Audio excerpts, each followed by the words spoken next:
Kyle Rittenhouse is not the only one in trouble in Kenosha. Dominick Black is also. His case has been largely overlooked, but he's facing serious charges as well. And he's also had his fair share of unfair criticism in the news media. In this case, it's WISN that's going to do a hack job on what took place that night, and I'm going to show you how they did it. Hello out there. I am trying to get through. With his powerful brainwaves cradled in the warmth of reasoning, it's time for Johnnie Walker Dread to straighten you out on a thing or two. Emanating all the way from exciting Las Vegas, Oklahoma, it's the Johnnie Walker Dread Show.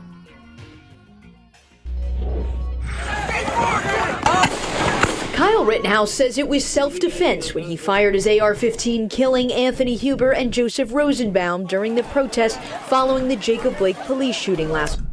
Okay, they said that he used his AR-15 rifle. That has not been established. Dominick Black is going up for trial. At that point, we'll find out whether Kyle Rittenhouse owned the rifle or not, but I can almost guarantee you that he didn't. August. Now, months later, the guy who police say sold him the gun is in court answering to the charges. There's no allegation that Dominick sold him the gun. That's not the issue here. Dominick, why did you buy Rittenhouse that AR-15? That has not been established by a court of law yet. The trial has not taken place yet. Cannot make such assumptions. At the time of the deadly shootings, Rittenhouse was 17, not old enough to legally buy or own an assault rifle. Not an assault rifle, it's a sporting rifle. Quit doing that. Prosecutors say 19-year-old Dominick Black bought it for him in what's known as a straw purchase. The original complaint mentions nothing about a straw purchase. Okay, so I thought I would take a moment. Let's take a look at the criminal complaint against Dominick Black. There are 2 counts of intentionally giving a dangerous weapon to a person under age 18, causing death. And why are there 2 counts? Because there were 2 people killed. It doesn't make much sense to me that they would give him 2 counts on this, because intentionally giving a dangerous weapon only happened once. Okay, that is something that Dominick Black's attorney has filed a motion to dismiss at least one of these counts, because in his opinion, you really only can apply 1 count of giving a dangerous weapon to someone if there's only 1 weapon. That has to be decided yet. And of course, there's a whole lot of brouhaha about whether either of these counts even apply because of the whole no hunting exception thing. I've gone over that in plenty of videos, and that's a motion that's also in front of the judge. The judge might come in and say, you know what? There was nothing wrong with Kyle Rittenhouse possessing that weapon that night, and therefore both these counts go out the window. We'll see. Probable cause.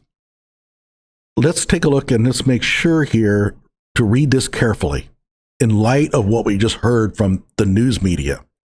On May 1st, 2020, the defendant, Dominick Black, purchased a Smith & Wesson M&P 15 rifle from the Ladysmith Ace Home Center in Ladysmith, Wisconsin. That much is true. The defendant obtained the money to purchase the rifle from Mr. Rittenhouse. That much is true. The defendant purchased the rifle for Mr. Rittenhouse to use. Yes, that much is true. Keep in mind, that doesn't necessarily mean that he bought the rifle for Mr. Rittenhouse. I can buy something for somebody to use. It's not the same thing as buying it for them. For example, if I'm a contractor, I might buy a truck for one of my employees to use. That doesn't mean I'm buying my employee the truck. Is this an important distinction? That has to be settled at trial. Mr. Rittenhouse was 17 years old at the time and therefore was not legally able to purchase the rifle for himself. That much is true. The defendant was aware of this fact. Yes. Since Mr. Rittenhouse was a minor and did not have an Illinois firearms owner identification card, he and the defendant agreed that the rifle would be stored at the residence of the defendant's stepfather, which is located, and I'm not going to go in and tell you the address. They got enough grief going on here. Okay, so this is important. He did not give Kyle the rifle at that time. Kyle never took possession of the rifle. And is that an important distinction? It very well could be. And that's important because the news media is saying that Dominick Black bought him the rifle when in fact that may not be the case. The judge will decide. With the city under siege, a car lot up in flames, and other businesses damaged, prosecutors say the two had a plan. 9 months later, you can still see the blackened remains here from the burnt-out vehicles. Blackened remains of the burned-out vehicles. This is the car dealership that Black says he came to defend that night during the protest, and he invited Rittenhouse to do the same. Prosecutors say Rittenhouse would go on to shoot 3 men with that illegally purchased firearm. Has not been established that the firearm was purchased illegally. Again, the trial has not taken place yet. Killing 2 of them. This is the case of the state against Dominick Black. Court looks under a plea of not guilty on behalf of the defendant. In court Tuesday, though not shown in the courtroom feed, Black pleaded not guilty. 12 News caught up with him in the hallway. Oh, this is going to get good. A statement to make right now. Can you tell us why you came to Kenosha that night with your AR-15? Came to Kenosha? He lives in Kenosha. Again, this is all painting Dominick Black as an out-of-towner. Okay? And by the way, when the lawyer says that he's not going to be answering questions and they're walking away from you, there's no point in asking the questions. You're just going to try to paint this as they refuse to talk to us, therefore they must have something to hide. But only a moron is going to answer your questions.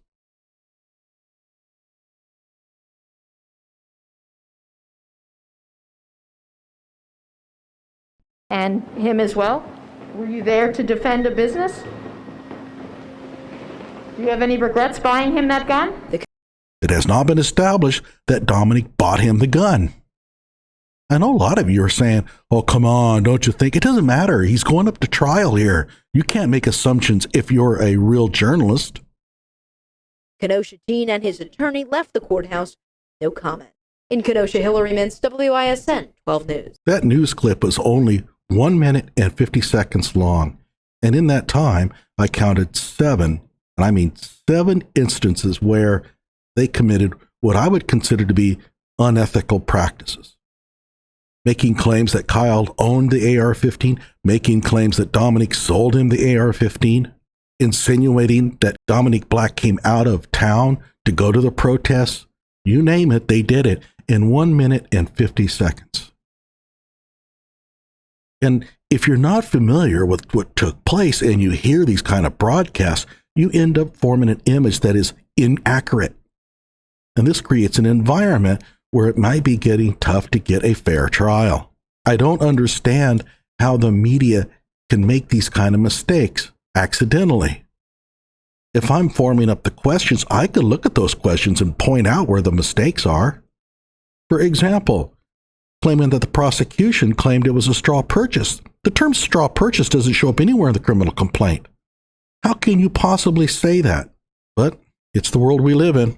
In the description below, I have a link to Dominick Black's Legal Defense Fund. I highly urge if you can spring the money, click on the link. Let's donate. He needs financial help too. Like my video, subscribe to my channel.